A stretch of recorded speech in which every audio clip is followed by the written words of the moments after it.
বিনা অপরাধে ভারতের কারাগারে কেটেছে 10 বছর। বন্দি বিনিময় চুক্তিতে বাংলাদেশে ফিরলেও শেষ হয়নি বন্দি জীবন।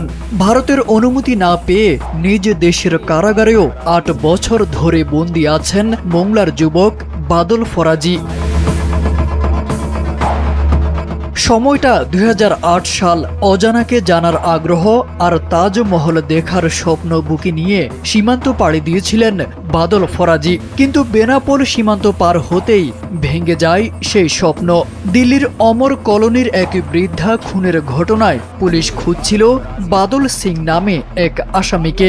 নামের মিল থাকায় কোনো যাচাই বাছাই ছাড়াই গ্রেপ্তার করা হয় বাদল ফরাজিকে। তাজমহলের মার্বেলের ছোঁয়ার বদলে তার জীবনে নেমে আসে তিহার জেলের লোহার শিক।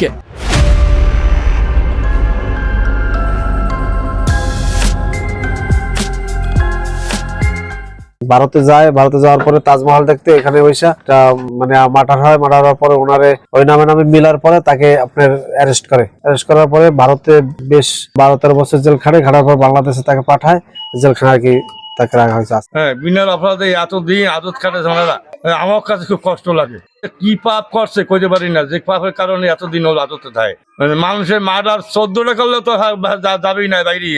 এই কোন অপরাধ আরে কয়। ছেলের অপেক্ষায় দিন গুনতে গুনতে বাবা আব্দুল খালেক ফরাজি স্ট্রোকে মারা যান। মা শরাফতুন নেসা আজ প্রায় দৃষ্টিহীন। মৃত্যু শয্যায় শুয়েও তিনি খোঁজেন তার নারী ছেঁড়া সন্তানকে। 18 বছরের দীর্ঘ প্রতীক্ষায় একটি পরিবার ভেঙে পড়েছে নিঃশব্দে। ভাই মুক্তি হোক, বাবা মারা গেছে ছেলের শোকে, মা মৃত্যুর পথে আছে, মা অসুস্থ, তাকে দেখতেও আসতে পারে না। 2008 সালে গেছিল ক্লাস 8-এ পড়ার সময়। আর তারপরে সে ওখানেই জেলের মধ্যে আসা হয়। সে খুব ভালো ছেলে। আপনারা রানীগঞ্জে খোঁজ নিয়ে জানবেন তার জেলের ভিতরে তার ব্যবহার কেরম। জেলের ভিতরে একজন শিক্ষকতার কাজ করতেন। আমার অনুরোধ, আপনারা সবাই আমার খবরটা সরকারের কাছে পৌঁছে দিন। দীর্ঘদিন চাপা থাকা এই ঘটনার মোড় ঘুরে যখন এক ভারতীয় মানবাধিকার কর্মীর ক্যামেরায় উঠে আসে চাঞ্চল্যকর তথ্য। তার অনুসন্ধানে সামনে আসে ভুল ব্যক্তিকে গ্রেপ্তার করেই দায়িত্ব শেষ করেছিল সংশ্লিষ্ট পুলিশ। सबसे पहले मेरी बादल फराजी से मुलाकात हुई थी 2016 में, जब मैं तिहाड़ जेल नंबर 3 गया था। वहाँ पे हम लोग प्रिजनर्स की काउंसलिंग करते थे और रिफॉर्मेशन और रिहैबिलिटेशन के प्रोग्राम है, यानी जो सुधार और शिक्षा के प्रोग्राम्स है, उनमें कंट्रीब्यूट करते थे। ये एक सोशल वर्कर का काम। তবে অন্ধকারের মধ্যেও হাল ছাড়েননি বাদল। তিহাড় জেলের ভেতর থেকেই সম্পন্ন করেছেন স্নাতক ও স্নাতকোত্তর ডিগ্রি। লোহার শিকের আড়ালেও থেমে থাকেনি তার শেখার ইচ্ছা। In a class that used to be held at jail number 4, that used to know as a Pado Padao class. So from there till today, still I am being a part of the education, and in fact I have completed 8 diploma courses, including a British Council. They provided me a special diploma course. বন্দি বিনিময় চুক্তির আওতায় 2018 সালে তাকে দেশে ফিরিয়ে আনা হয়। কিন্তু বিদেশের কারাগার থেকে দেশের কারাগারে এলেও শেষ হয়নি বন্দি দশা। 18 বছর পেরিয়েও মুক্তির ফাইল আটকে আছে আমলাতান্ত্রিক জটিলতায়।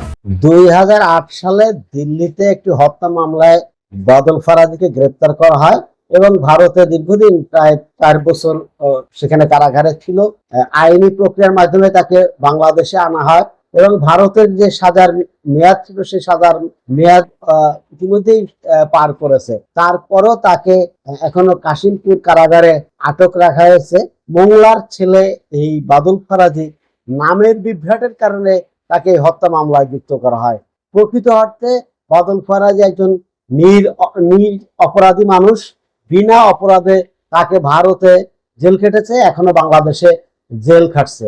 সে 2008 সাল আর আজকে 2026 সাল, এই দীর্ঘ সময় তার উপরে এক ধরনের অত্যাচার করা হয়েছে মানসিক। দিল্লির তিহাড় জেল থেকে কাশিমপুর হাই সিকিউরিটি কারাগার। বাদলের জীবন যেন এক অন্তহীন অন্ধকার যাত্রা। তদন্তের নামে যে ভুল হয়েছিল তার শেষ কি হবে এক পরিবারের অপূর্ণ অপেক্ষায়? এমন প্রশ্ন এখন ঘুরপাক খাচ্ছে সোশ্যাল মিডিয়া থেকে তার নিজ এলাকায়। তারেক আজিজ খান, NPB।